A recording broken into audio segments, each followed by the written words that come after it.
భూమి సంబంధిత సమస్యలు ఎలా పరిష్కరించుకోవాలి అంటే భూమి సంబంధించి సవా లక్ష సమస్యలు వస్తున్నాయండి. ఈ మధ్య కొన్ని లక్షల మందికి లక్షల సమస్యలు ఉన్నాయి. నేను ఎప్పటికప్పుడు కొన్ని నా దృష్టికి వచ్చినవి, అవి పరిష్కారం జరిగిన తీరు, అసలు ఎందుకు ఇలా వస్తున్నాయి, మనుషులు ఎందుకు ఇబ్బంది పడుతున్నారు, మనం చేస్తున్న పొరపాట్లు ఏంటి, ఆఫీసర్లు ఎందుకు చేయట్లేదు, ఎలా చేయించుకోవాలి, అవి ఎప్పటికప్పుడు చెప్పేద్దాం అనుకుంటున్నాను. రీసెంట్గా ఒక ఎన్జిఓ లీడర్, చాలా పెద్ద ఎన్జిఓ లీడర్ గారు నా దగ్గరికి వచ్చారు. ఇంకొక లీడర్ని వెంట పెట్టుకొని, ఆయన కూడా ఒక జిల్లా సంఘం ఉంటుంది కదండి, దానికి ప్రతినిధి ఆయన కూడా. కానీ చూడండి, ఇక్కడ సమస్య ఏంటంటే పాపం ఆయన పొలం ఎవరో కబ్జా చేశారు. కబ్జా అంటే బయట వాళ్ళు కాదు, సొంత వాళ్ళే, తోబుట్టువులే. ఇది ఒక కేసు. రెండో కేసు, మా దగ్గర పనిచేసే అమ్మాయి, సమస్యల పరిష్కారంలో ఉండే అమ్మాయి, ఆమె పొలం ఇంకొకటి కబ్జా చేశాడు. కబ్జా అంటే మళ్ళీ బయట వాళ్ళు కాదు, కౌలుకి ఇచ్చిన వాడే. ఎవడైతే పొలం చూసుకుంటాను అని అన్నాడో, ఎవడైతే వీళ్ళకి అమ్మడంలో సాయం చేశాడో వాడే. ఇవన్నీ కూడా ఇక్కడే మధ్య ప్రాంతంలో జరిగినవి. ఏది ప్రకాశం, బాపట్ల, ఈ ప్రాంతంలో జరిగిన కదా ఒరిజినల్గా జరిగినవి. అంటే మనం చేస్తున్న పొరపాట్లు ఏంటనేది నేను చెప్తానండి. భూమి రిజిస్ట్రేషన్ చేయించుకున్నారు వీళ్ళిద్దరు కూడా. ఈ రెండు కేసుల్లో కామన్గా ఉన్న పాయింట్స్ చెప్తున్నాను. రిజిస్ట్రేషన్ చేయించుకున్నారు, కానీ నేను మళ్ళీ గుర్తు చేస్తున్నాను, వీళ్ళు స్వాధీనంలో లేరండి. అంటే భూమి మీద వీళ్ళు లేరు, ఎవరో ఉన్నారు.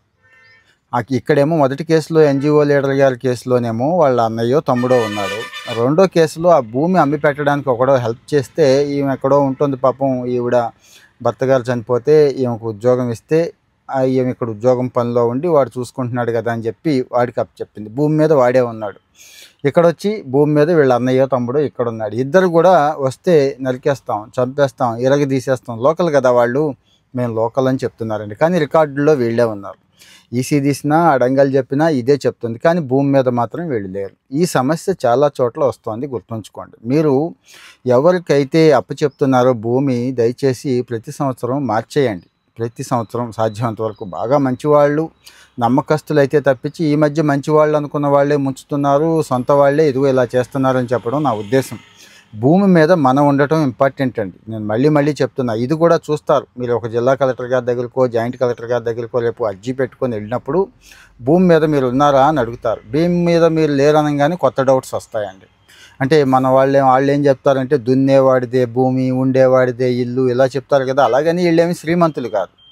పంచుకున్న వాటాల్లో వీళ్ళ వాటా వీళ్ళకి వచ్చింది. ఆవిడైతే పాపం కొనుక్కుందాం, డబ్బులు పెట్టి కొనుక్కుందండి. అంటే భూమి మీద మనం ఉన్నాం కాబట్టి, మనకు హక్కు ఉంది కాబట్టి, మనం ఏదో రకంగా దాన్ని కాజేయొచ్చు అనే మైండ్ సెట్ చాలామందికి వచ్చేసిందండి. మామూలుగా అయితే సొంత బంధువుల్లో వీళ్ళు అయితే ఏం పర్వాలేదు, వాడు బాగానే సెటిల్ అయ్యాడు కదా, మనకేమి ఇవ్వలేదు కదా నాన్న, ఆడికి ఉద్యోగం వచ్చింది కదా అని వాళ్ళంతటా వాళ్ళే అనేసుకొని, అంటే రాతకోతలు పంపకాలు అన్నీ అయిపోయినా కూడా ఇగో ఈ రకమైన పరిస్థితి వస్తుంది. కాబట్టి నేను మళ్ళీ గుర్తు చేస్తున్నా, భూమి మీద మీరు ఉండటం చాలా చాలా ఇంపార్టెంటు. మీరు లేని పక్షంలో మీ వాళ్ళనైనా పెట్టండి. మరీ రిస్క్ అనుకుంటే ఖాళీగా అయినా ఉంచండి తప్పించి, దాని మీదకి ఇంకొకరిని పంపిస్తే వాళ్ళు ఏం చేస్తున్నారో చెప్తానండి. వాళ్ళు ఫేక్ డాక్యుమెంట్లు క్రియేట్ చేయడానికి కూడా రెడీ అయిపోతున్నారు. లోకల్గా ఉన్న ఎవడో ఇలాంటి అదోపనులు చేసేవాళ్ళు ఉంటారు, వాళ్ళతో ఫేక్ డాక్యుమెంట్లు, ఫేక్ రిజిస్ట్రేషన్స్ కూడా క్రియేట్ చేసి, ఆ ఊళ్ళో జనరల్గా ఏమనుకుంటారంటే, ఓహో వీడు కొనేసుకున్నట్టున్నాళ్లే, వీడే ఉన్నాడు కదా భూమి మీద, వీడే సాగు, ఏది సంవత్సరాల తరబడి 5-10 సంవత్సరాలు వాడే భూమి మీద ఉండి వాడే సాగు చేస్తున్నప్పుడు వాడికి లేనిపోయిన ఆలోచనలు వస్తాయి కదండి. అలాగే వస్తున్నాయి చాలామందికి. వాడే ఉంటున్నాడు, ఇక్కడేమవుతుందంటే కబ్జా చేశారని చెప్పి మనం కంప్లైంట్ చేస్తున్నాం. ఈ పొరపాటు మనం చేస్తున్నామని చెప్పడం నా ఉద్దేశం. సో దయచేసి నేను మళ్ళీ గుర్తు చేస్తున్నా, సాధ్యమంత వరకు మీరే ఉండండి. మీరు లేనప్పుడు ఎవరో దూరపు మనిషిని పెట్టండి. ప్రతి 6 నెలలకి, సంవత్సరానికి వెళ్ళి దాన్ని తనిఖీ చేసుకోండి, లేకపోతే అతన్ని మార్చండి అని చెప్పడం నా ఉద్దేశం. మంచివాళ్ళు అయితే ఓకే, కంటిన్యూ చేయండి. ఇక రెండోది, ఏం చేయాలి ఏంటి అంటే చెప్పాను కదండి, ఇది చాలా పెద్ద సమస్య, ఇది చిన్నది కాదు. స్వయంగా జిల్లా కలెక్టర్ గారిని కలవండి. లేదు అంతదాకా వెళ్ళలేను అనుకునేవాళ్ళు, మండలంలో తహసీల్దార్ గారు ఉంటారు. మొత్తం అన్ని ఎవిడెన్స్లు పెట్టుకొని తహసీల్దార్ గారిని కలవండి. తహసీల్దార్ గారు ఖచ్చితంగా మీకు న్యాయం చేస్తారు. అప్పటికి న్యాయం చేయలేదండి, తహసీల్దార్ గారు మాకు ఇబ్బంది అవుతోంది, ఆయన పరిష్కరించలేదు అనుకున్నప్పుడు మాత్రం ఆర్డీఓ గారు పైన ఉంటారు, డివిజనల్ లెవెల్లో. మీకు వెళ్ళగలిగే శక్తి స్తోమత ఉంటే అక్కడికి వెళ్ళండి. లేదండి అనుకుంటే ఇక డైరెక్ట్గా సోమవారం కలెక్టర్ గారు, జాయింట్ కలెక్టర్ గారు వీళ్ళందరూ అందుబాటులో ఉంటారు. తహసీల్దార్ గారు ఏమో ఎలాగో ఇక్కడి నుంచి ఆయన అటెండ్ అవుతూ ఉంటాడండి. సో ఆయన అడుగుతాడు, విషయం చెప్తాడు, చేయమంటాడు, ఒక అర్జీ రూపంలో అక్కడ ఇచ్చేసుకోండి. కలెక్టర్ గారి దాకా వెళ్ళలేనండి నేను అనుకున్న వాళ్ళు ఇక్కడ కాల్ సెంటర్కి కాల్ చేసినా సరిపోతుంది, తీసుకుంటారు. కాకపోతే వివరంగా మీ సమస్య చెప్పండి వాళ్ళకి. 1100కి కాల్ చేసి ఈ విషయం చెప్పండి. సరే ఇది అవుతుందా అవ్వట్లేదు కదండి అంటారు చాలామంది. ఆ విషయం కూడా చెప్తున్నాను, నేను అందులో ఉన్నాను కాబట్టి చెప్పగలుగుతున్నాను. వెళ్ళింది ఆ కలెక్టర్ గారి కిందకి ఆర్డీఓ గారికో తహసీల్దార్ గారికో పంపినప్పుడు ఆయన చేయాలి. యాక్చువల్గా చేయలేదు అనుకుందాం, చేయలేదు, మీ సమస్య పరిష్కారం అయిపోతే సంతోషం కదా, దాని గురించి ఇక డిస్కషన్ ఏముంటుంది. చేయలేదు అనుకున్నప్పుడు మాత్రం మీకు చేయలేదన్నప్పుడు అతను క్లోజ్ చేసేస్తాడు, మీకు మెసేజ్ వస్తుందండి. మెసేజ్ ఇచ్చిన తర్వాత వెయిట్ చేయండి, 1-2 రోజుల్లో మీకు ఫోన్ వస్తుంది జిల్లా కలెక్టర్ గారి దగ్గర నుంచి. ప్రీ ఆడిట్ టీమ్ అని చెప్పి, మేము జిల్లా కలెక్టరేట్ నుంచి మాట్లాడుతున్నామమ్మా, మీరు అర్జీ పెట్టుకున్నారు కదా పలానా సమస్య గురించి అయ్యిందా అని అడుగుతారు. అక్కడ ఉన్న విషయం ఉన్నట్టుగా చెప్పండి. అంటే సపోజ్ ఫర్ ఎగ్జాంపుల్ ఇది రెవెన్యూ సమస్య గురించి మాట్లాడుకుంటున్నాం కదా, ఆయన వచ్చారా, మాట్లాడారా, మీతో మాట్లాడారా, మీ బాధ విన్నారా, ఏం మాట్లాడారు, ఏం చేశారు, ఏం చెప్పారు, మీకు ఏ రకమైన ఎండార్స్మెంట్ ఇచ్చారు, ఇవన్నీ అడుగుతారు.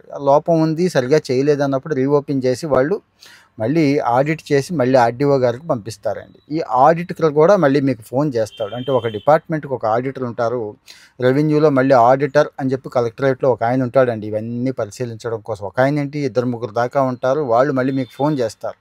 అంటే వాళ్ళు ఎక్స్పర్ట్స్, రెవెన్యూ డొమైన్ ఉన్న వాళ్ళే, వాళ్ళకి అర్థమైపోతుంది ఇది చెయ్యి తగ్గదే చేయకుండా పక్కన పెట్టారని తెలిస్తే మళ్ళీ అది ఓపెన్ చేసి పంపించి వాళ్ళకు ఒక వార్నింగ్ ఇవ్వడం జరిగింది. ఏది ఏ ఆఫీసర్ అయితే పని చేయలేదో. ఇది ఒక్క భూమి గొడవలకే కాదు, అన్ని రకాల సమస్యలకి ఇది పరిష్కారం అండి. ఏం లేదు, మీరు అక్కడ అర్జీ పెట్టుకున్న తర్వాత ఆఫీసర్ చేసిన తర్వాత మీకు ఫోన్ వస్తుంది, దాన్ని ప్రీ ఆడిట్ అంటాం.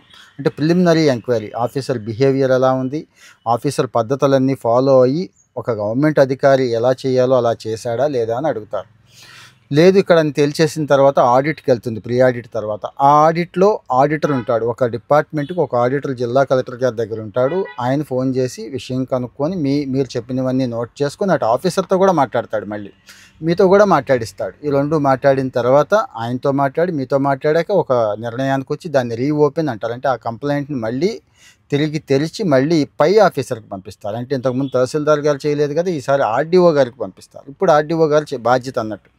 ఆర్డీఓ గారే స్వయంగా మీతో మాట్లాడాలి, ఆర్డీఓ గారే మీ బాధ వినాలి, ఆర్డీఓ గారే ఆఫీస్కి పిలవాలి, ఆర్డీఓ గారే డీల్ చేయాలి అన్నట్టు కండిషన్. తహసీల్దార్ గారు ఏదైతే చేయాల్సినవి చేయలేదో మరి ఆయన కంట్రోల్ చేయాల్సింది ఆర్డీఓ గారు కదండి. ఇప్పుడు ఈసారి భారం ఆర్డీఓ గారి మీద పడింది, ఏం చేస్తాడు. ఒకవేళ ఈయన కూడా చేయకుండా చేసేసాను అంటే మళ్ళీ రీఓపెన్ అయ్యి ఈసారి డిఆర్ఓ గారికి జాయింట్ కలెక్టర్ గారికి వెళ్ళిపోతుందండి. ఆ స్థాయి ఆఫీసర్లు కూడా చేయరు అనుకోవడానికి లేదు కదా, చేస్తారు. అంటే ఈ లెవెల్స్ ఇలా ఉన్నాయని చెప్పడం నా ఉద్దేశం. ఫైనల్గా మళ్ళీ మీకు ఒక కాల్ వస్తుంది ముఖ్యమంత్రి గారి కార్యాలయం నుంచి, ఫీడ్బ్యాక్ తీసుకుంటారండి. అంటే మీరు పెట్టుకున్నారు కదా, ఏం జరిగింది అంటే మొత్తం అడుగుతారు వాళ్ళు. ఆఫీసర్ ఎలా పనిచేశారు ఏంటి, ఇవన్నీ జరుగుతాయండి. అంటే ఇప్పటికిప్పుడు మేము పెట్టుకున్నామండి మాకు ఇది రాలేదు అని అనొద్దు, జరుగుతున్నాయి 1 by 1 ఒక్కొక్కటి అన్నీ చూసుకొస్తున్నారు. ఒక సంవత్సర కాలంలో అందరి సమస్యలు పరిష్కారం అయిపోతాయి, ఇబ్బంది ఏమీ లేదు. ఇంకా అర్జెన్సీ ఉంది, నాకు ప్రాణం మీదకి వచ్చింది, ఇబ్బంది అవుతుందంటే ఒకసారి వెళ్ళొచ్చు, తప్పేమీ లేదు. ఏ సోమవారం ఖాళీ చూసుకొని కాస్త కలెక్టరేట్కి వెళ్ళి ఆయన గారిని కలిస్తే కలెక్టర్ గారిని ఆయన వింటాడు. దీనికి ఎక్కువ ప్రిఫరెన్స్ ఇస్తున్నారు. కామెంట్లో చెప్పండి గతంలో ఎలా ఉంది, గత 5 సంవత్సరాలు 10 సంవత్సరాలు 15 సంవత్సరాల కిందట ఎలా ఉంది, ఇప్పుడు ఎలా ఉంది, పట్టించుకుంటున్నారా, మార్పు ఏమైనా వచ్చిందా, ఆఫీసర్లు పాజిటివ్గా రెస్పాండ్ అవుతున్నారా, పర్వాలేదా, అది మీరు చెప్పండి. సో ఈరోజు భూమి గురించి మాట్లాడుకున్నాం. భూమి మీద మనం ఉండటము లేకపోవడం, వస్తున్న సమస్యలు, పరిష్కారం చెప్పాను కదండి. ఇలాగ మీరు కామెంట్లో అడగండి. మీకు ఇంకా ఏమేమి ఉన్నాయో సమస్యలు మీరు దయచేసి కామెంట్లో అడిగితే నేను ఒక్కొక్కటి ఇంపార్టెంట్ ఇవ్వండి. ముఖ్యంగా భూమి సంబంధించిన సమస్యలు ఎక్కువ ఉన్నాయి, తర్వాత లా అండ్ ఆర్డర్, తర్వాత మున్సిపల్, తర్వాత పంచాయతీరాజ్ ఉన్నాయి కదా. కొన్ని సమస్యలు కొంతమందికి తెలియట్లేదు, ఏం చేయాలి, ఎక్కడ పొరపాటు చేస్తున్నాం, మిగిలిన వాళ్ళు పొరపాటు చేయకుండా ఆల్రెడీ సమస్యల్లో పడిన వాళ్ళు పరిష్కరించుకోవడం కోసం ప్రత్యేకంగా ఇది నేను ఇస్తున్నాను, అంతకుమించి వేరే ఏమీ లేదు. సో దయచేసి ఇట్లా చేయండి అని చెప్పడం నా ఉద్దేశం. మరి ఇది ఎవరికైతే ఉపయోగపడుతుందని మీరు అనుకుంటున్నారో, ఎవరికి పనికొస్తుందో దయచేసి వాళ్ళకి చేయండి. ముఖ్యమంత్రి గారు ఒక్కటే చెప్తున్నారండి, చెయ్యదగ్గవన్నీ చెయ్యండి. ఒకవేళ మన వల్ల కాదు, అప్పటికప్పుడు గవర్నమెంట్ ఉద్యోగమో, వాళ్ళకు ₹1,00,000 సాయమో, లేకపోతే ఇప్పటికిప్పుడు పెన్షనో ఇల్లు ఇవ్వలేము, కానీ 4 రోజుల్లో అవి చేస్తాం, అవి కూడా అలాగే చెప్పండి. దయచేసి వాళ్ళకి ఆ నమ్మకం కలిగించండి. ఆ ప్రజలకి, మన ప్రజలు కదా వాళ్ళందరూ, వాళ్ళకి ఆ భరోసా ఇవ్వండి గవర్నమెంట్ తరపున, నా తరపున అని చెప్తున్నారు. సో మరి వారి కోరిక నెరవేర్చడం కోసమే ఈ సిస్టమ్స్ అన్నీ పనిచేస్తున్నాయి. ఇందాక చెప్పిన కలెక్టర్ గారి దగ్గర నుంచి పైన సెక్రటేరియట్లో ఉన్న ఆఫీసర్ల వరకు, ముఖ్యమంత్రి గారి కార్యాలయంలో ఉన్న ఆఫీసర్ల వరకు ఇదే చేస్తున్నారు. కాబట్టి ఈ అవకాశం ఉపయోగించుకోండి. ఆ అవేర్‌నెస్ కోసమే నేను ప్రత్యేకంగా ఇది చేస్తున్నాను. అయితే ఇంకా ఏమేమి ఉన్నాయి? ఎక్కడ ఇబ్బంది పడుతున్నారు? ఏం జరుగుతోంది? అనేది కూడా ఇస్తే నేను దయచేసి దానికి పరిష్కారం చెప్తాను. పర్సనల్‌గా కూడా మీ బాధలు ఏదైనా ఉంటే అంటే అర్జీ పెట్టుకున్నాను కానీ అవ్వట్లేదండి అని ఉంటే మాకు తెలియాలి గదా! అందుకోసం అది కూడా పరిష్కారం చేయటానికి ప్రయత్నం చేస్తాము. మళ్ళీ గుర్తు చేస్తున్నాను జెన్యూన్‌గా ఫేక్ వద్దు. జెన్యూన్‌గా నాకు ఈ సమస్య ఉందండి అని అంటే తప్పించి ఆడిని సాధించడం కోసం, వీడిని సాధించడం కోసం జరగని వాటిని కోర్ట్‌లో ఉన్నవి, మన కుటుంబంలో ఉన్నవి, మొగుడు పెళ్ళాల మధ్య ఉన్నవి ఇవి మాత్రం దయచేసి పెట్టుకోవద్దు. అవి అవ్వండి. అలాగే రైట్ టు ఇన్ఫర్మేషన్ ఇలాంటి వాటి కోసం వాడుకోకూడదు. జెన్యూన్‌గా ప్రభుత్వంతో ఒక పని ఉంది. మనకు అవ్వలేదు. అది జరిపించుకోవడం కోసం వాడుకోవచ్చు తప్పించి వేరే దానికి వాడొద్దని చెప్పి నా సలహా. సో, దయచేసి కామెంట్‌లో మీ ఒపీనియన్ చెప్పి ఎవరికి ఉపయోగపడుతుంది అనుకుంటున్నారో వాళ్ళకి షేర్ చేయండి. Thank you.